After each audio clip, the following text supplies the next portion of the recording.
This video goes with the Livestrong article on exercise mistakes that could be harming your joints. Not only can exercise make muscles strong, but exercise can help improve optimal joint function and movement coordination. Single leg exercises like step-ups, reverse lunges, lateral lunges, and split squats help to improve the coordination between the feet, the knees, and the hips. Working in isolation could actually be harming the joints. These exercises, based on movement patterns, help joints work together and improve coordination between different segments of the body. Core strength starts at your feet. To develop a strong core, push your feet into the ground. And the feet and ankles are designed to move in multiple planes of motion.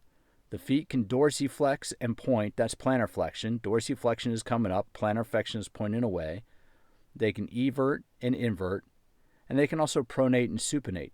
These single leg exercises will help develop optimal function of all your lower body joints.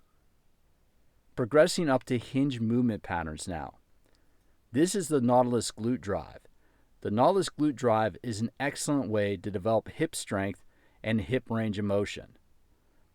You strap the belt in tightly, secure it over the pelvis.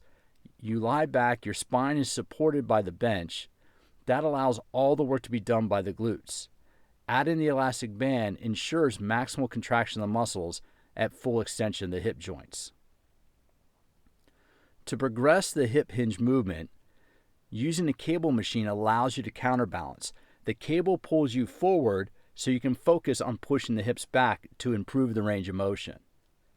Once you've improved the range of motion with a cable machine, you can now improve hip range of motion using a kettlebell. This is a simple kettlebell Romanian deadlift, focusing on driving the hips back and pressing them forward. Once you've grooved the pattern of the hip hinge, you can strengthen the muscles by progressing to a barbell deadlift. As you can see, the shins should remain vertical, and the focus should come on driving the hips forward. Push the feet into the ground as you press the hips forward to activate these muscles. Now we're going to progress to upper body movements. This is the push pattern. The push pattern is excellent for lumbar stability. The core muscles have to stabilize the spine, as well as developing mobility of the shoulders. This is the two-handed push, or the Pallof press. Again, optimal glenohumeral mobility of the shoulder joints while developing stability of the lumbar spine. The old-fashioned push-up. Excellent to develop both stability at the core and mobility of the shoulders. Here's a tip. Press your hands into the ground to activate core muscles. If you have rounded shoulders, if you feel yourself slouching a lot, the sword draw can help ensure optimal function of all four shoulder joints. Progressing to the one-arm press ensures optimal mechanics. The scapula, your shoulder blade, actually rotates underneath the glenohumeral joint, the humerus of the upper arm. On the side, you can see that.